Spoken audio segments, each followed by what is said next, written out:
Welcome back, Whistle Watchers. What a game on the weekend in the wind and rain. The Lions won the series, but huge congratulations to Australia on a deserved win. Great game of rugby in the conditions. Ugo, you were there. You're now back home. It doesn't look as exotic there. Where are you now?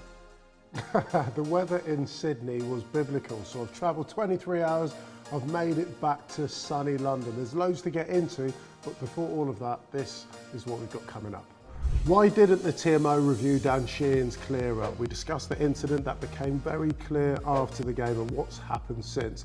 And should Joseph Suaalii been sent from the field of rugby for his high shot? We take a look at that and see whether the Lions should have seen Australia down to 14 men. All this and more on this week's episode of Whistle Watch. Now Nigel, let's get into Whistle Watch. We're going to revisit an incident from last weekend. We've had this Emirates fan question coming in. Sheehan was diving to score the try to avoid the tackles. There's a reason it's so contentious up until now. It's been considered illegal. It makes sense to dive in the corner to beat the cover tackle, but it makes no sense anywhere else unless you're trying to avoid the tackle. It's an interesting take, Nigel. What do you make of that? I think it would be a bit unfair to say that you can dive in the corner but you can't dive anywhere else in the field of play. So imagine, if you picture a minute, the instances that we're talking about here, when a player is actually trying to get round and trying to get past a player and dive in the corner to score the try.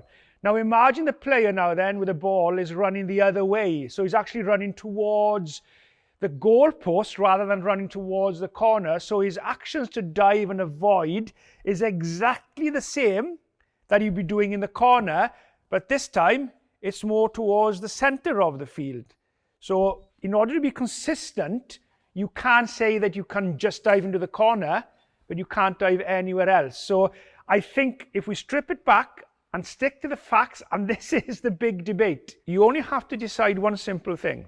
Did Dan Sheehan dive to avoid the tackle first of all, and then it was a consequence he happened to land with the goal line to score the try?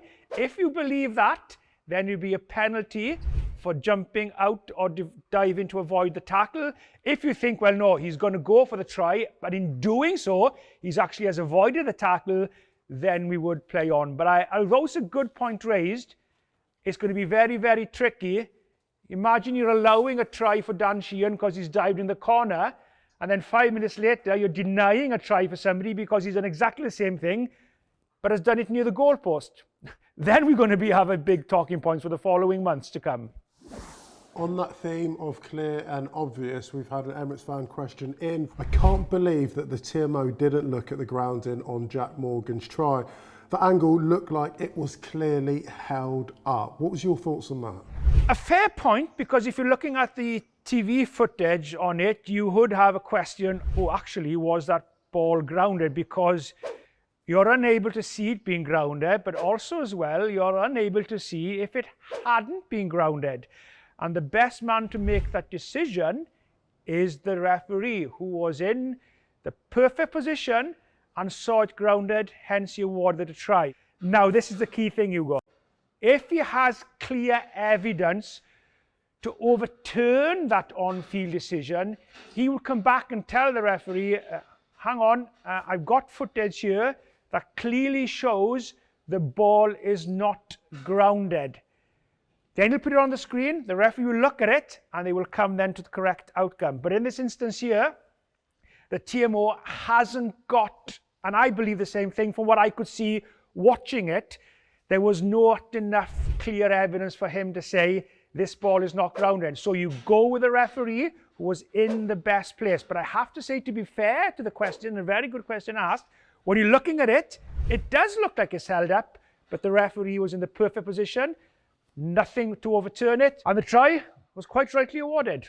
I love the decision because, like you, I saw the replays and it looked like the ball was held up, but the one angle no broadcaster can give is the angle at that the referee's looking at it. And if Nika says, I've seen the ball on the floor, then it's been grounded. He's seen something because they're not making it up. So that's the one angle which no broadcaster can show. He was in a perfect position and confident with his decision making. If a ref says he's seen something, then let's back that. And I'll tell you what, it was good and it was bold refereeing decisions. So Nigel, we had an interesting situation towards the end of the game. It appeared on first viewing that Jack Morgan had knocked the ball on, so Australia had been given advantage. Nika said advantage to Australia. Australia played within that same phase that then got bundled into touch.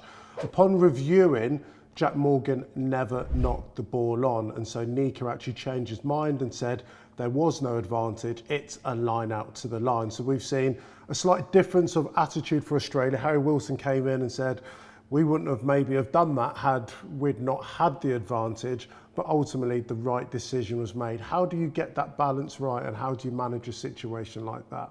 First of all, what you're saying is quite right. You know, the referee, the correct outcome was given. There was no knock on, so then there wouldn't have been a scrum. Now, the Australian captain certainly does have a valued point here, because if they are now doing something different because they've been told there is advantage, then the outcome of what happened next may have been very, very different. So if the referee sticks to exactly the technicality of this, he is correcting what he's done. He's given the line of, sorry lads, we want to check for foul play. There was no foul play, but in doing so, we've seen there was no knock on either, so there shouldn't have been advantage. So play carries on, and it's going to be a line out to the Lions. So there are two things he could have done then. The technical one, as you mentioned, carries on to the line out. But if he felt, my fault, lads, I did confuse the situation, apologies, we're going to have a scrum, Australia were in possession last, it'll be there put in. If he'd have done that, then for me that would have been totally acceptable as well. But a very, very interesting point. Yeah, the cows moon behind you, I think they're in total agreement there, Nigel. We had another situation towards the end of the game involving Joseph Suhalihi. So Lions are making good headway. They're entering into the Australian 22 when it appears that Joseph Suhalihi makes contact with Burns' head. However, the penalty is actually awarded against Ben Donaldson for taking a player off the ball. How do you manage that situation with lots going on? Yeah, quite a couple of things going on here. As you said, we've got two instances of foul play, which are two penalties. They correctly penalise Australia here, but they could have penalised them for one of the two. And you tend to go with either the more serious or the one that would be in a better position advantage-wise for the Lions to restart with a penalty. There is then the conversation, was there a probable try? So if there was a probable try, you would have landed up with a penalty try, and then you would have had to, by the protocol, by the law, to give a yellow card to the player that you felt caused the try not to be properly scored. But they look at the footage, and to be fair, it doesn't seem like a try would have probably been scored, so there is no penalty try. So they've definitely got the correct outcome. They've gone through the right process. The only thing I would add here, they're probably lucky not to get a yellow card, because on another day, two cynical offences like that in that red zone would probably have resulted in a yellow card. Well, Nigel, this next incident has created a lot of conversation. We're talking about Dan Sheehan and his clear out on Tom Lynott. Not penalised in the game, but subsequently Dan Sheehan has been banned for 4 matches. The question quite simply is, how was that missed by the TMO? Yeah, that is the question, Ugo, because there is no doubt, nobody should be in any doubt that this is foul play. And it's been dealt with in the process that's in place, that if the match officials, including the TMO, if they miss something on the day, for whatever reason, they may not have had sort of enough to trigger them to check something. Maybe the footage they saw wasn't clear enough to say, look, there is or there isn't. So for whatever reason, it was missed. But then what's in place with World Rugby is a citing process. What we as referees do, we don't take any part in the process of the judiciary of what the ban should be. All we do is deal with the facts as we see them on the field. And then the judicial process is a total different process, and then there's a ban being given. So this type of action is definitely foul play and illegal. Dan Sheehan comes in with his arm down, leading with his shoulder, so we have foul play. So no matter what happens here, the actions are dangerous and they are foul play. Unfortunately, Hugo, I can't answer you why it was missed, but it certainly was missed, and it shouldn't be missed. We should be getting these types of actions because we want them out of the game. And I think it's really important to underline, so in terms of the time jurisdiction a TMO has, it's not an infinite amount of time. So if it's something that he or she sees 8, 9, 10 minutes later, they can't go back and review that. It's whistle to whistle. It is, Ugo, and some people may be asking, well, why can't you go back to check it later if it's a clear red card? Well, imagine now then that Dan Sheehan scores a couple of minutes later, and then you go back a couple of minutes later to check this and you realise, hang on, Dan Sheehan should be having a red card here, so he should be off. Now what happens then? If he should be off the field, then he wouldn't have scored this try. So then what you do you take the points away. So you're just opening a huge can of worms then. And that's why, again, I'm going back to my personal view here, not the referee's view. Well, referees would tend to agree with me, and not World Rugby's view. The protocol for me is far too long as it is now. And this is why we're seeing a lot of TMO interventions, a little bit too much. But also let's remember we get things right as well, and that's important to remember as well, to be fair. So if you extend the protocol even more, you're just going to have a huge can of worms open, and then you're going to be on stop for something which was 5, 6 minutes back, and everybody's going, what's going on here? So that's why the protocol needs to be within that time frame. A 4-week ban seems fairly proportionate for the offence. But I think a lot of conversation is around the type of games that Dan Sheehan's going to be missing. I have it listed here. So Dan Sheehan will be missing a pre-season game, Leinster against Cardiff, Leinster against the Stormers in the ERC, Leinster against the Sharks, Leinster against Munster.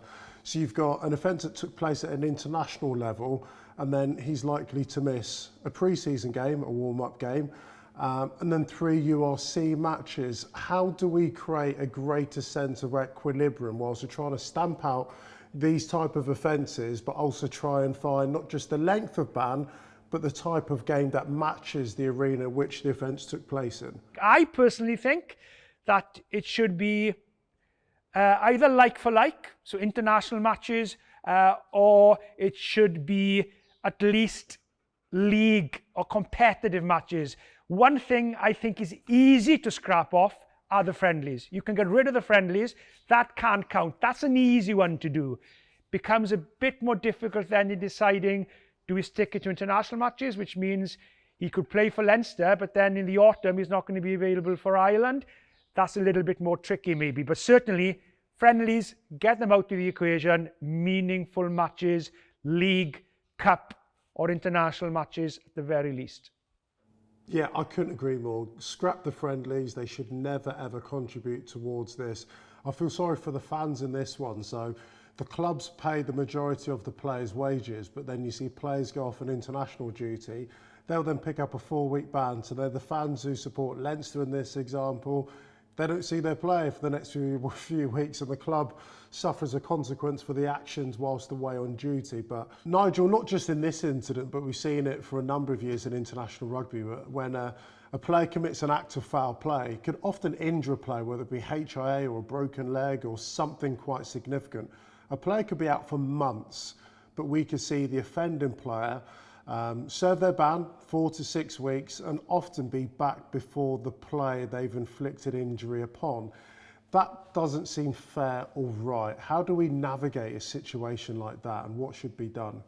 Yeah, that's a very difficult one, Ugo, because the same scenario could be applied to this situation as well. So let's say a player commits an act of foul play on the field, okay? But it's deemed only to be a yellow card offence. But the player he's committed the offence against has maybe gone off for a HIA or gone off for a different injury and is off for the rest of the game. Yet the player who caused that injury, which means that player has missed the rest of the game, plus maybe the next few games, is still back on the field after 10 minutes. Is that right as well? So should it mean if you commit an act of foul play and it means a player is off for the rest of the game, then I'm sorry, then you are off as well. So this is a very, very similar question you're asking as well about the aftermath of the actual sanction as well.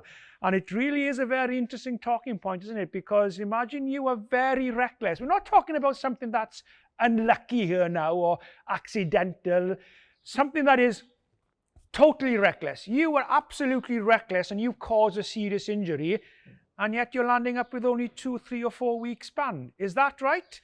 Yeah, there'd be a lot of people saying that it's not, and I would tend to say, yeah, I can see that point as well. Yeah, I completely agree. And to depersonalise it, this is not just about Dan Sheehan, but he's the most recent example we've got. If you commit a technical foul play, so what we saw, someone who's using perfect technique but gets it wrong, but it's still deemed to be a yellow, red card, I don't mind the consequence of that, just following the law of the ban, 3, 4, 5 weeks, whatever. When there's no mitigation and your action is always illegal, you've decided not to follow the technical way to play the rugby, and you injure someone, there is no way on earth that player should be back before the injured player comes back to the field. That's how we stamp out bad behaviour, that's how we upskill players, and by the way, we ask lots of them, but anything that diminishes any sense of mitigation, I think there needs to be an extra hard line of sanctioning, because we want to do everything we can to protect players and keep them on the pitch. The only thing, Ugo, I will add in here, with a little bit of cynic in me, maybe the cynic in other people as well. So imagine the player now that has caused this injury is your best player, okay? He is your best player. May well be your captain, may well be your leader. He's your best player. Now, the player's gone off injured. Let's say he's out for 6 or 8 weeks, okay? This player now cannot take part till this guy is back. This is the cynical question I'm going to ask you, is this. Imagine that this player's team is playing against this player's team in his first game back in a big game. What is that team going to do? Are they going to tell that player, hang on, you're going to be injured for another week, because if you're injured for another week, their best player is not going to be playing in this game. So even though we all think, wow, what a great idea, but what happens in that group of situation? So, as you said, we're discussing a lot of great talking points here, and the answers are not always simple to get to, are they? You're so right. You're so right. Our game's so complicated at times, and you're absolutely right to put a cynical lens on it, because every team, every coach, every player will try and circumvent every situation to get the best outcome possible for themselves. It is totally imperfect. We can debate this all day long with various different scenarios to come up with the best system. The reality is, anything which is ever going to be published as law is never going to be perfect across every situation and every team. So we'd love to hear from the fans, the people that truly matter in our game, the ones that pay to watch a game. Let us know what you think. Let us know what you think in order to be able to find an equitable solution for situations like this. And that's it for this week's episode of Whistle Watch. Thank you to everyone who's contributed with their questions, as well as the Emirates fans' question. Nigel, thank you for being a voice of reason, as well as explaining and educating all of this. It's been a brilliant series of British and Irish Lions rugby, but the rugby continues. Rugby Championship is just round the corner, and the Women's World Cup is going to be on, and I'm going to be a part of it. I cannot wait to watch that one. But for now, thanks to everyone for tuning in. Take care, and we'll see you again very soon.